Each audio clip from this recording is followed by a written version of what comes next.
नमस्कार मित्रांनो, तुहेरी माझा मितवा या मालिकेच्या 13 फेब्रुवारीच्या भागामध्ये एक आता जबरदस्त असा ट्विस्ट आपल्यासमोर आलेला आहे, म्हणजे प्रमो.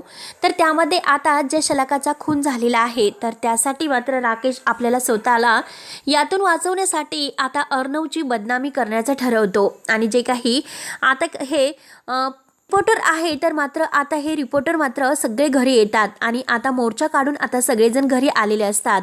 अर्णव राजशिर्केंच्या विरुद्ध आता आणि अर्णव राजशिर्केंच्या तोंडाला काळं फासण्यासाठी, कारण आता एका लेडीजचा त्यांच्या ऑफिसमध्ये खून झालेला आहे आणि त्या म्हणजे एका लेडीज एम्प्लॉईचा जो काही खून झालेला आहे आणि त्याचा संबंध मात्र अर्णव सरांशीच आहे.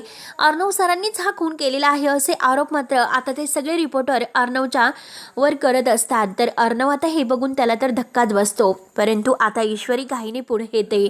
एक अर्णवची साथ देत ती आता अगदी अर्णवच्या पुढे येऊन आता म्हणते की हे बघा, आणि आता अर्णवची बाजू घेऊन ती सगळ्यांना उत्तर देते. तर तोच लगेच आता हे रिपोर्टर म्हणतात की सोडू नका यांना, कारण आता हे गुन्हेगार आहेत आणि एका लेडीजचा खून यांनी केलेला आहे, यांचाच काहीतरी नक्की येथे संबंध आहे.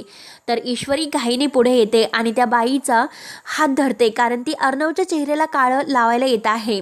तेव्हा आता ईश्वरी धडाकेबाज एंट्री करत मात्र म्हणते की आम्ही मात्र सात्विक फॅशनच्या एक असा सुरक्षित आणि धडाकेबाज महिला आहोत आणि आम्ही कर्मचारी आहोत. तेव्हा आता तेथील आता जे काम करणारी एक आता लेडीज आहे, तर ती सुद्धा म्हणते की हो, अर्णव सर आमची बहिणीप्रमाणे काळजी घेतात. तर अर्णव ईश्वरीकडे खुश होत बघून हसतो. तर ईश्वरी आता त्यांना धमकावत म्हणते की माझ्या नवऱ्यावर असले खोटे आरोप करणारे आहेत ना, तर ते मी खपून नाही घेणार. तेव्हा आता अर्णव हा ईश्वरीकडे बघतच असतो. तर मित्रांनो, पुढे नक्की काय होतं हे बघण्यासाठी आपल्या चॅनलला नक्की सबस्क्राईब करत राहा. धन्यवाद.